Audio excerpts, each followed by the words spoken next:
नमस्कार बंधुरा, आशा करी आपनारा सकलेई भालो आछेन। आज आमी बानाबो घुगनी। बाइरेर घुगनी तो आमरा सकलेई खेते पसंद करी, किन्तु ओटा स्वास्थ्येर पक्षे भालो ना। बाइरेर साथे घुगनी आमरा बाड़ीते बानिये देखाबो। आमार भिडियो सबार आगे देखार जन्य चैनेलटिके अवश्यई सबस्क्राइब करे नेबेन एबं बेल आइकनटी अन करे नेबेन। चलुन रान्नाटा शुरू करी। एखाने आमी 200 ग्राम मटर नियेछि। मटरटा आमी सारा रात भिजिये रेखेछिलाम। अल्प नुन दिये मटरगुलो आमी सिद्ध करे नियेछि। একটা মিডিয়াম সাইজের আলু ছোট করে কেটে নিয়েছি, একটা টমেটোর কুচিয়ে নিয়েছি, একটা মিডিয়াম সাইজের পেঁয়াজ কুচো করে নিয়েছি, 1 টিস্পুন আদা বাটা, 1 টিস্পুন রসুন বাটা লাগছে। আর বাকি পেঁয়াজ ছোট করে কেটে নিয়েছি, লঙ্কা কুচিয়ে রেখেছি, আর একটু লেবু, ওগুলো আমি পরে ব্যবহার করব।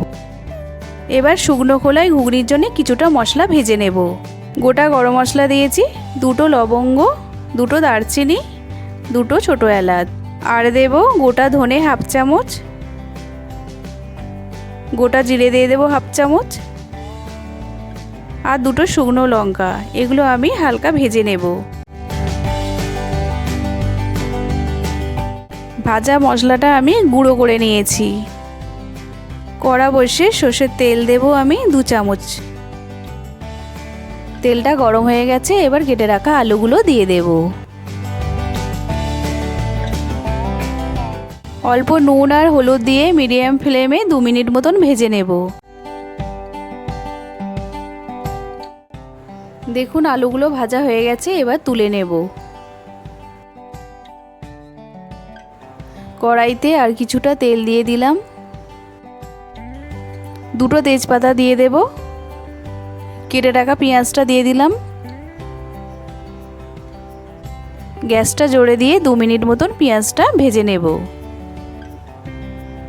দেখুন পেঁয়াজটা ভাজা হয়ে গেছে, এবার আদা রসুন বাটাটা দিয়ে দেব। আদা রসুন বাটাটা পেঁয়াজের সাথে অল্প ভেজে নেব। আদা রসুনটা ভাজা হয়ে গেছে, এবার কেটে রাখা টমেটোটা দিয়ে অল্প নেড়ে নেব। এবার গ্যাসটা কম করে এক এক করে মশলাগুলো দিয়ে দেব। হলুদের গুঁড়ো দেব হাফ চা চামচ, জিরে গুঁড়ো দেব হাফ চা চামচ, ধনে গুঁড়ো দেব হাফ চা চামচ, লঙ্কার গুঁড়ো দেব হাফ চা চামচ, আর পরিমাণ মতো নুন দিয়ে দেব। আর একটু চিনি দিয়ে দেব যাতে নুন মিষ্টির ব্যালেন্সটা ঠিক থাকে।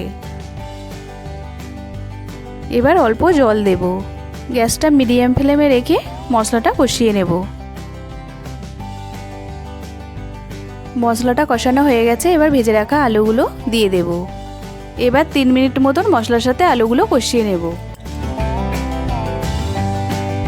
মশলাটা কষা হয়ে গেছে, এবার সেদ্ধ করা মটরগুলো দিয়ে দেব। সিদ্ধ করার পর মটরে যতটুকুনি জল ছিল সেই জল সমেতই মটরটা আমি দিয়ে দিলাম। আর 1 গ্লাস মতন জল দিয়ে দিলাম। দেখুন জলটা একটু ফুটে এসেছে। এবার গ্যাসটা জোরে দিয়ে 10 মিনিটের জন্য চাপা দেব। 10 মিনিট হয়ে গেছে, এবার ঢাকনাটা খুলে দেখে নেব। দেখুন ঘুগনিটা একদম তৈরি হয়ে গেছে। এবার আমি নামিয়ে নেব। আপনারা যারা চ্যানেলটিকে এখনও সাবস্ক্রাইব করেননি, আপনাদের কাছে অনুরোধ রইল আপনারা অবশ্যই চ্যানেলটিকে সাবস্ক্রাইব করে নেবেন এরকমই নতুন নতুন ভিডিও পাওয়ার জন্য।